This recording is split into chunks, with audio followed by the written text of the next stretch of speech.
سلام، من مملو هستم. من اینجا سوالای درستی از خودم میپرسم و جوابش رو باهاتون به اشتراک میذارم. امروز میخوایم با هم بررسی کنیم و ببینیم که آیا قهوه روی سردرد و میگرن تأثیر مثبتی داره یا نه.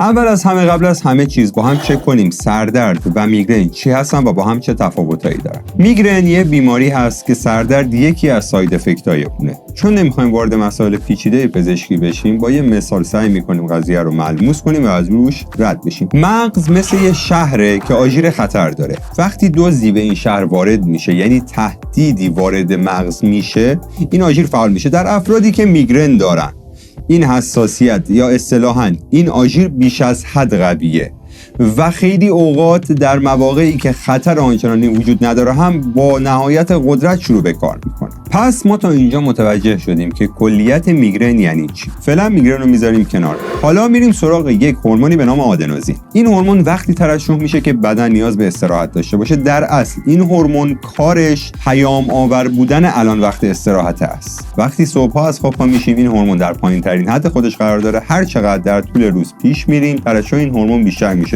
تا جایی که شب بشه و ما بخوابیم. حالا خود این هورمون چجوری کار میکنه؟ ببینید، این هورمون رو اگر مثل کلید در نظر بگیریم، یک سری گیرنده داره مثل قفل در بدن ما.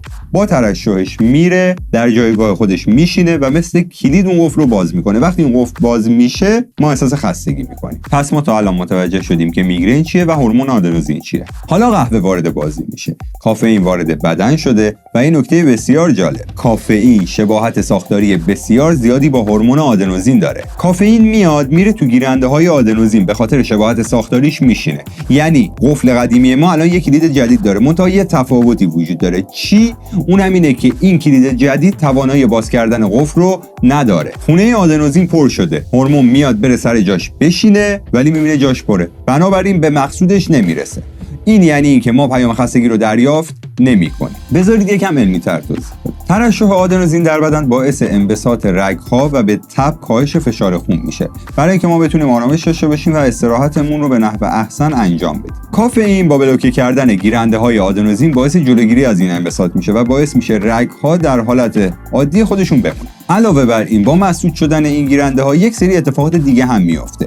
مثلا دوپامین بدون حد و مرز میتونه ترشح خودش رو ادامه بده، یا گیرنده‌های درد رو کند میکنه و همچنین ترشح عامل التهاب در خون رو کمتر میکنه. حالا میرسیم به سوال اصلیمون. جواب سوالمون تو دل همه این توضیحات بود. میگرن و سردرد ناشی از اون میتونه توسط قهوه و مصرفش کنترل شه. این از نظر علمی کاملا اثبات شده است. برای همین هم است که توی خیلی از قرص‌های مسکن از کافئین استفاده شده و حتی خیلی از تحقیقات نشون دادن که کافئین در خیلی از موارد از قرص‌ها بهتر عمل کرده. این هم از جواب امروزمون. لایک، سابسکرایب، زنگوله و نوشیدن آب فراموشتون نشه. همیشه با مملو همراه باشید.